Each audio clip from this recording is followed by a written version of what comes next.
Oh, hi everyone, Silas Silence here, and welcome to Mary's Hare. So, warning, this story depicts gore and violence. Turn on audio for full experience. I just thought this looked really interesting, so we're just gonna jump right in. The rabbit still breathes barely. The rope holding the snare is weak. It could chew through it if it tried, if it wasn't so afraid. So we have a little rabbit. Instead, it writhes and screams and squirms. Mary leans over it, the sight so pitiful it breaks her heart. She wants to let it go, but her insides growl in protest. It's so frightened. It's been days, weeks, since they've had meat, where the crops have been... Oh, it fights, but it's getting weaker and weaker. She's wanted the family for so long. How can she... it's her or the hare or or a baby. That's no choice at all. Oh, did we just snap its neck? They enjoy the evening silence, full on rabbit stew and content for the first time that they can remember. As they bask in the glow of the fireside, Mary looks at her husband, the light dancing across his eyes. It's the first time he's looked at her like that in so long. Nausea yanks her out of her sleep, but she tries to wait it out. The mornings are getting colder, and she's loath to get out of bed, but no luck. The sickness gnaws at her until she stumbles out of bed.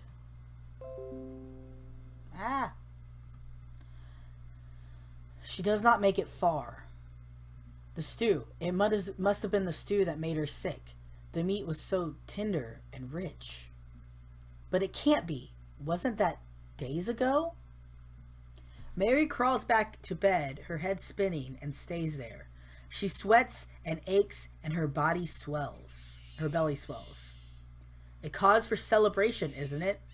But she lays there, and the fever dreams haunt her until she screams, shake her from sleep, over and over and over. The pain is so strong she doesn't know if she'll make it. She calls for her husband, but there's no answer. She screams until her throat is hoarse, and still there's no answer. Somehow, panting, she drags herself out of bed. Her legs wobble. She fights to keep her knees from giving out. She makes her way across the room. A sharp pain sears through her.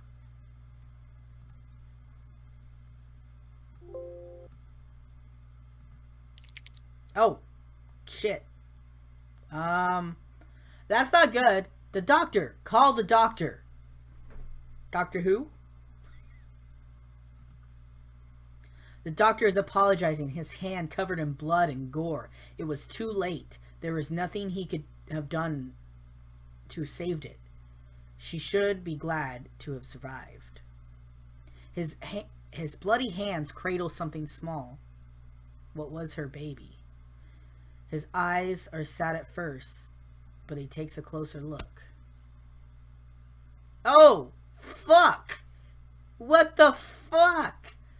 The doctor runs out without another word, his bloody hands clapped over his throat to keep himself from being sick. Mary barely notices and closes her eyes. When she wakes, there's a faint pink stain on the floor, and the sheets under her feel stiff and smell of something acrid and foul. She sleeps deeply at long last, but not for long. The screams cut through her dreams again, and bile rises in her when she wakes. Soon again her belly grows. But how?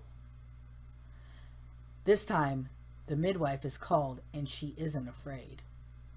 The midwife stays with her. More doctors are called to observe the curiosity as she delivers bundle after bloody bundle. A marvel, a freak. They examine her stillborn child, some with wonder in the eyes and others with shudder, crossing themselves as though somehow her stillborn babies could hurt them. Eventually the blood stops. She hasn't taken a meal in weeks, but the taste of rabbit stew still raises in the back of her tongue, mixing with the acrid bile that always hovers there. The doctors have gone away, though the midwife still comes in to check on her. Her husband? She can barely remember his face. When was the last time she saw him? The days go by and her breathing shallows and her tongue tastes of sand. She shrivels up everywhere, her skin stretched so thin it hurts. Everywhere except... And possibly her belly stays round, insatiable, as though it was sucking out the fat, the blood, the life from the rest of her. But there's no more babies coming. She doesn't have the strength.